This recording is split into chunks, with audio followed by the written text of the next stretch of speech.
Hi friends, എല്ലാവർക്കും സുഖമാണ്. നമുക്കിന്ന് സജില ഒരു എൻ്റെ വീഡിയോയിലേക്ക് എല്ലാവർക്കും ബനാന മിൽക്ക് ഷേക്ക് നമുക്ക് ഉണ്ടാക്കിയാലോ? ബനാന വിത്ത് ജാക്ക് ഫ്രൂട്ട് മിൽക്ക് ഷേക്ക് ഉണ്ടാക്കിയല്ലോ. നോക്കാം, വേഗം വായോ. വേഗം ബനാന ഒക്കെ എടുത്ത് കട്ട് ചെയ്ത് മിക്സിയുടെ ജാറിലേക്ക് ഇടാം. പിന്നെ കുറച്ച് ചക്ക, നമ്മുടെ ജാക്ക് ഫ്രൂട്ട് ഇടാം. പിന്നെ ആവശ്യത്തിനുള്ള മധുരം ആവശ്യമുള്ളവർക്ക് കുറച്ച് ചേർക്കുക. എന്നിട്ട് മിക്സിയിലൊന്ന് നന്നായി കറക്കിയെടുക്കുക. ശേഷം കട്ടപ്പാൽ ചേർത്ത് കൊടുക്കുക. പിന്നെ ഓരോരുത്തരുടെ ടേസ്റ്റിനനുസരിച്ച് ഞങ്ങളിവിടെ ബൂസ്റ്റ് ചേർക്കുന്നുണ്ട്, ചിലർക്ക് ഹോർലിക്സ് ആവും ഇഷ്ടം. അങ്ങനെ എന്തെങ്കിലും ചേർത്തില്ലെങ്കിലും വലിയ പ്രശ്നമൊന്നുമില്ല, പക്ഷെ ചേർത്താലൊരു ടേസ്റ്റ് കൂടുമല്ലോ, അത് കാരണം. എന്നിട്ട് ഒന്നും കൂടി കറക്കിയെടുക്കാം. എന്നിട്ട് ഗ്ലാസ്സിലേക്ക് സെർവ് ചെയ്യാം.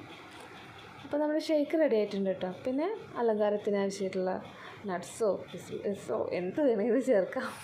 അതൊക്കെ നമ്മുടെ ചോയ്സാണ് കേട്ടോ. ഞാനിവിടെ സീഡ്സാണ് എടുത്തിട്ടുള്ളത്, പതിവ് പോലെ പംകിൻ സീഡ്സാണ് ഒരു അലങ്കാരത്തിന് ഇട്ട് കൊടുത്തിരിക്കുന്നത്. വെറുതെ ഇങ്ങനെ കാണുമ്പോൾ അത്ര ഭംഗിയില്ലല്ലോ.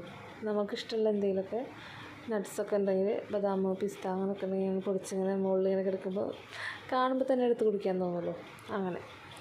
പിന്നെ ഈ ചൂടുകാലത്ത് എന്തായാലും നിങ്ങൾ ഏതെങ്കിലും ഒരു ഫ്രൂട്ട്സൊക്കെ എടുത്തിട്ട് ഇതുപോലെ ജ്യൂസാക്കിയിട്ടോ വെറുതെയോ എങ്ങനെയായാലും കഴിക്കണം കേട്ടോ.